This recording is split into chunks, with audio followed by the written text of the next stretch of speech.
দেখ যতীন, দেখ কি সুন্দর একটা মেয়ে হয়েছে তোর, দেখতে একেবারে পরীর মতন। কোথায় মাসি? দাও, আমার মেয়েকে আমার কোলে দাও। আজ কত বছর ধরে অপেক্ষায় ছিলাম, শেষে ওপরওয়ালা আমার দিকে মুখ তুলে চেয়েছে।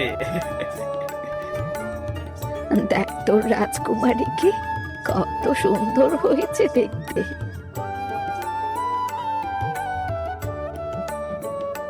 ও রে রে রে রে রে, আমার রাজকুমারী, তোকে দেখে চোখটা আমার জুড়িয়ে গেল।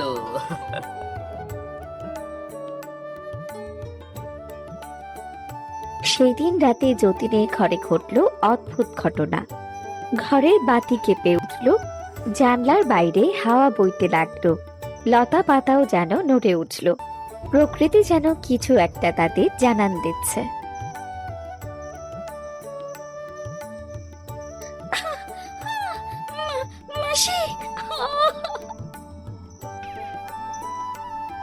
আরে বৌমা, কি হলো? এমন করছো কেন? মাসি, আমার খুব কষ্ট হচ্ছে। আমার মেয়ে আর ওর বাবাকে একটু ঘরে আসতে বলো। যতীন রে, তাড়াতাড়ি ঘরে আয় তো বাবা, তোর বউ যেন কেমন করছে। কি গো গিন্নি, তোমার কি হচ্ছে? গিন্নি,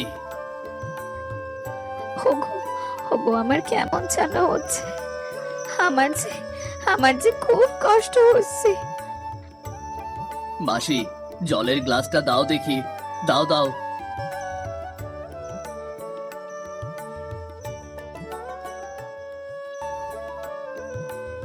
নাও, একটু জল মুখে দাও। তুমি তুমি আমার মেয়েটাকে ভালো করে দেখে রেখো গো, যেন ও কোনো দিন কষ্ট না পায়। গিন্নি, এসব কি বলছো? আমরা দুজনেই আদর যত্নে আমাদের মেয়েকে বড় করব। আমার আমার সময় ফুরিয়ে এসেছে। আমার মেয়ে। কথাটা শেষ না করতে মিতার চোখ দুটো বন্ধ হয়ে এলো। ঠিক সেই মুহূর্তেই শিশুর কপালে হালকা সবুজ পাতার মতো আলো ঝিকমিক করে উঠল, আবার মিলিয়েও গেল, কিন্তু কেউ সেটা খেয়াল করল না। যতীন ভেঙে পড়ল, সে মেয়েটাকে বুকে জড়িয়ে ধরে বলল, গিন্নি, তুমি আমাকে একা করে এভাবে চলে গেলে কেন? আমি কি করে এই মেয়েটাকে মানুষ করব? গিন্নি, গিন্নি।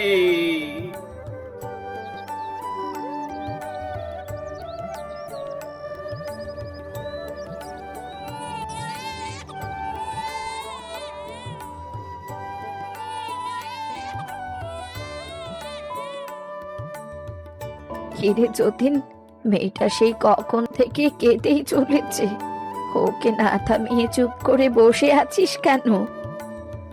আমি কি করে ওর কান্না থামাবো মাসি? সেই থেকে কোলে নিয়ে বসে আছি, কিন্তু ও তো চুপ করার নামই নিচ্ছে না। আরে ওর তো খিদে লেগেছে, ওকে দুধ না দিলে কি ও থামবে? দে, আমার কাছে দে, ওকে গরম করে দুধ খাইয়ে দিয়ে যাই।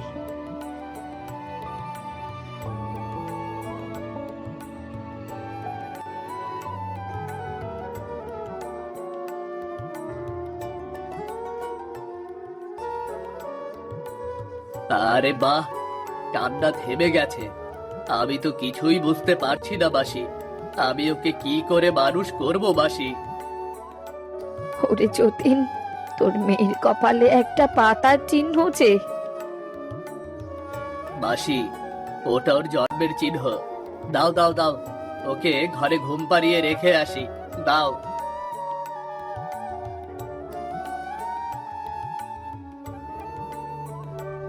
এভাবেই পার হলো কয়েকদিন। যতীন বাচ্চাটিকে নিয়ে হিমশিম খাচ্ছে। কি করব তোকে নিয়ে আমি? না তোকে কোথাও রাখতে পারছি, না তোকে রেখে কোথাও যেতে পারছি আমি। যতীনের এই অবস্থা দেখে প্রতিবেশীরা সবাই তাকে আবারও বিয়ে করতে বলল। শেষমেশ কোনো পথ না পেয়ে সে বিয়ে করলো পাশের বাড়ির রিনাকে। রিনা দেখতে সুন্দর হলেও তার মনটা ছিল হিংসে ভরা।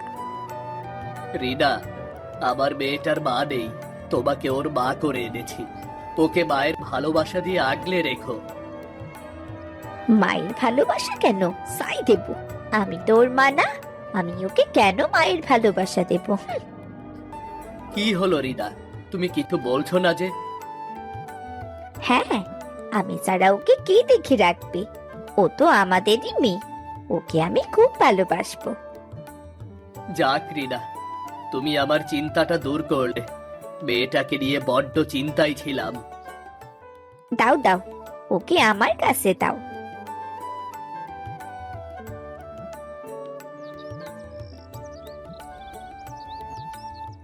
সময় যেতে লাগলো। রিনা বাচ্চাটিকে ঠিক মতো দুধ খাওয়াতো না, যত্নও নিত না। তার উপর রিনার ভাই কালু প্রায় এসে তাকে উস্কানি দিত। সারাক্ষণ শুধু হা হা হা হা করবে। কি যে করি এই অপয়াটাকে নিয়ে, মাঝে মাঝে মনে হয় এই বাড়ি থেকেই ওকে দূর করে দিই। দিদি, এই পথের কাঁটাটাকে দূর করতে পারিস না? এই বাচ্চা থাকলে তোদের সুখ হবে না। এ বড় হয়ে ওর বাবার সব সহায় সম্পত্তি সব নিয়ে নেবে, আর তোকে কিচ্ছু দেবে না, বুঝলি তো? তুই ঠিকই বলেছিস, এটাই আমার সব থেকে বড় শত্রু। এটাকে আমার রাস্তা থেকে সরাতে হবে। খা ভাই, তাড়াতাড়ি খেয়ে বাড়ি যা। আমি সময় করে এই বিষয়ে তোর সাথে পরে কথা বলবো।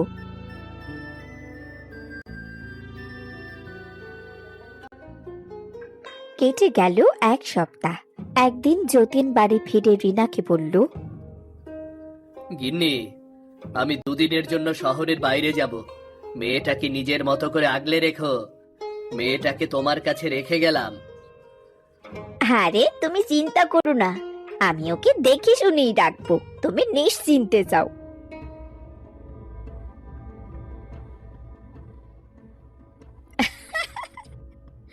এইবার সুযোগ পেয়েছি পথের কাঁটাটাকে দূর করার। এই 1 মাসে আমাকে অনেক জ্বালিয়েছিস, চল আজ তোর একটা ব্যবস্থা করে আসি।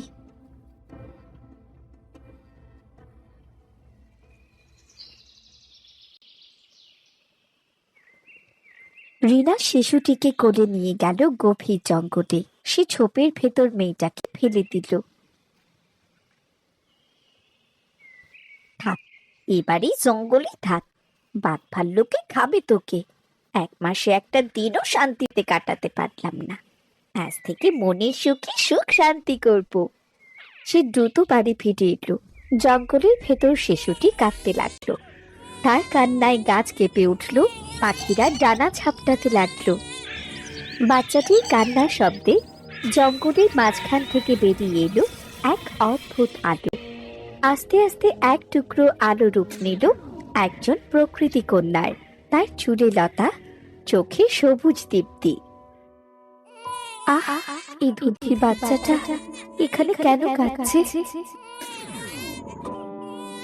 মানুষ কত স্বার্থপর, এই দুধের বাচ্চাটিকে এইভাবে জঙ্গলে ফেলে রেখে গেছে, কিন্তু একে আমি কি করে মানুষ করব? প্রকৃতি কন্যা, এই বাচ্চাটাকে তুমি কোথায় পেলে? নীলপরি, তুমি এসেছো, ভালোই করেছো। দেখো না, এই বাচ্চাটাকে কেউ জঙ্গলে এইভাবে রেখে গেছে। এখন একে নিয়ে আমি কি করব? ভয় পাসনি মা, প্রকৃতির বুকে তোর ঠাঁই হয়েছে। আজ থেকে আমি তোকে মানুষ করব, কেউ আর তোর কোনো ক্ষতি করতে পারবে না। তুমি আমাকে বড্ড চিন্তার হাত থেকে বাঁচালে। বাচ্চাটাকে দেখে আমি খুব চিন্তায় পড়ে গিয়েছিলাম, কি করব ওকে নিয়ে। ওর বড্ড খিদে পেয়েছে, আগে ওকে দুধ খাইয়ে নি। তুমি ওকে খাওয়াতে লাগো, আমি তোমাদের জন্য থাকার একটা ঘরের ব্যবস্থা করছি।